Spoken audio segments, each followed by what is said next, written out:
ಒಬ್ಬ ಮೂರ್ಖ ಇನ್ನೊಬ್ಬ ಮೂರ್ಖನನ್ನ ಕೊಂದ. ಗೆದ್ದದ್ದಲ್ಲ, ಕೊಂದದ್ದು. നന്നെ നമ്പ്രി എതിരാളി ശക്തനായ ഒരാളായിരുന്നു. ಹಾಗಿದ್ರೆ ನಾನು ಮತ್ತೊಂದು ಕಥೆಯನ್ನು ಹೇಳ್ಬೇಕಾಗ್ತದೆ. ನನ್ನ ಅನ್ನಕ್ಕೆ ಕಲ್ಲು ಹಾಕೋ ಒಬ್ಬ ಮನುಷ್ಯ ಇದ್ದ. ಅವನೇ ನನ್ನ ಶತ್ರು. ಅವನು ತನ್ನ ಕೈ ಬಲದ ಬಗ್ಗೆ ಯಾವಾಗ್ಲೂ ಕೊಚ್ಕೋತಾ ಇದ್ದ. ಆದ್ರೆ ಒಂದಿನ ಕ್ಯಾನ್ಸರ್ ಬಂದು ಸತ್ತೇ ಹೋದ. ಅವನು ಶವಪೆಟ್ಟಿಗೆಯನ್ನು ಹೊತ್ಕೊಂಡು ಹೋಗುವಾಗ ಆ ಮುಚ್ಚಳ ಜಾರಿ ಅವನ ಕೈ ಮೇಲೆ ಬಿತ್ತು. ಯಾರು ಗಮನಿಸಲೇ ಇಲ್ಲ.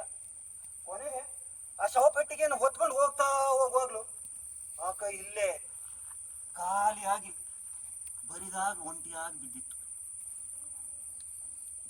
ഇങ്ങനെ കഥകൾ കെട്ടിച്ചമയ്ക്കുന്നതിൽ എനിക്ക് ഒരിക്കലുമില്ലേ മടുപ്പ്?